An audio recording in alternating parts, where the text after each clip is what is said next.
Muy bien, el objetivo de esta serie de videos es establecer definiciones claras de lo que son los sistemas operativos, compiladores e intérpretes, depuradores, editores de enlace o los linkeadores, los ensambladores y la máquina virtual, que son conceptos esenciales en esta disciplina.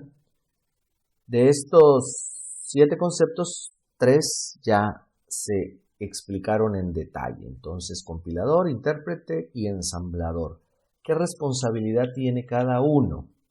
Bien, el intérprete, digámoslo así, una vez que se revisa el lenguaje, el código fuente proporcionado por el usuario, y no tiene errores, ni de léxico, ni de sintaxis, ni de semántica, entonces puede traducirse.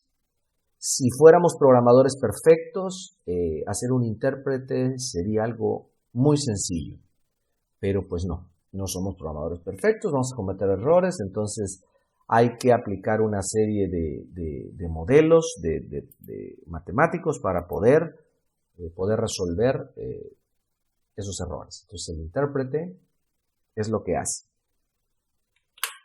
Un compilador va más lejos. Un compilador lo que hace es traducir una instrucción de alto nivel a lenguaje ensamblador. Y ahí se queda. Esa es su responsabilidad. A partir del código ensamblador, la responsabilidad de convertir el código ensamblador a código máquina es responsabilidad de una herramienta llamada ensamblador. Y esto tiene que ver con cuestiones históricas. En el nacimiento de la computadora no había nada y todo se programaba en código máquina. Después vinieron una serie de científicos que permitieron desarrollar el código ensamblador para esta herramienta y después vinieron otra serie de científicos para lograr el trabajo y llegar a un compilador. Entonces, la información que aquí se está presentando, digámoslo así, de arriba hacia abajo, en cuestión histórica fue al revés. Muy bien. Entonces, ¿qué pasa con el concepto de máquina virtual? ¿Qué sucedió antes de que se creara este concepto? Antes de que se creara este concepto, trabajaban por separado o de manera independiente, porque sí se trabaja en conjunto, de manera independiente, el fabricante del microprocesador y por otro lado estaba el fabricante del lenguaje.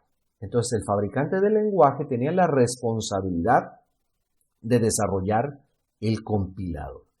Y el fabricante del micro tenía que fabricar su ensamblador y su linkeador, que todavía no se explica. ¿Y por qué el fabricante del micro tiene que entregar su linkeador y su ensamblador?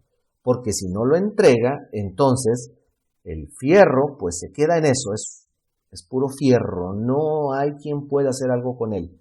Entonces el fabricante tiene que dar la interfaz inicial para poder trabajar con ese dispositivo, ¿no? Es como si fuéramos a comprar un celular y el celular no tuviera nada, no tuviera teclado, no tuviera aplicaciones y nosotros tuviéramos que hacer todo. Pues nadie, ¿verdad? Entonces, los fabricantes de lenguajes, que pues entre los más populares está Microsoft y Borland, ahora llamada Embarcadero, pues eran los que desarrollaban los lenguajes de programación de manera más popular. Por supuesto hay muchos más fabricantes y por supuesto hay muchos más fabricantes de microprocesadores. No estoy hablando de lo que ha llegado a Latinoamérica, pues en Latinoamérica somos hijos de la PC y por lo tanto pues de los microprocesadores Intel. Entonces, ¿qué pasaba con este esquema de trabajo? Había un pequeño problema, el problema era la compatibilidad. Entonces, había que desarrollar un compilador para cada microprocesador. ¿Cómo se resolvió en parte este problema. ¿Cómo se resolvió? Bueno, pues los fabricantes de lenguaje, en este caso los que hicieron Java, decidieron quedarse hasta el código intermedio, o sea, que la responsabilidad del fabricante del lenguaje fuera hasta código intermedio. Y a partir del código intermedio, la generación de código ensamblador ya fuera también responsabilidad del fabricante del micro. Entonces, con esto, el fabricante tiene que entregar su linkeador, su ensamblador y la máquina que va a permitir la traducción de código intermedio a código ensamblador. De esta manera, se vendió Java como un lenguaje que era multiplataforma. Y en efecto, lo es. ¿Por qué? Bueno, lo es entre comillas, porque se queda hasta código intermedio. El fabricante del micro tiene que entregar su máquina virtual. O el fabricante del sistema operativo para el micro en cuestión, porque no se ha definido todavía lo que es el sistema operativo en sí. Entonces, ¿con esto qué se gana? Con esto se gana que se tiene un lenguaje. El programador gana mucho porque el código que realiza está garantizado para que pueda correr no en todos los microprocesadores, sino para aquellos microprocesadores que tengan la máquina virtual para poder trabajar con Java. Claro, si un fabricante de microprocesador no se subordina a esta definición, pues queda fuera del mercado, ¿no? Y de esta manera surge el concepto de máquina virtual. Entonces, si nos parece confuso el concepto de compilador y de intérprete, bueno, pues el de máquina virtual viene a ampliar esta confusión porque se queda a nivel código intermedio. Entonces la generación de código ensamblador ya le corresponde al fabricante del microprocesador y esto fue desarrollado para trabajar, para lograr la compatibilidad tan buscada en los lenguajes de programación. Porque si esta compatibilidad no existía, entonces el fabricante de la aplicación pues tenía que compilar tendría que recompilar su código para cada microprocesador y con Java esto ya no se tenía que hacer.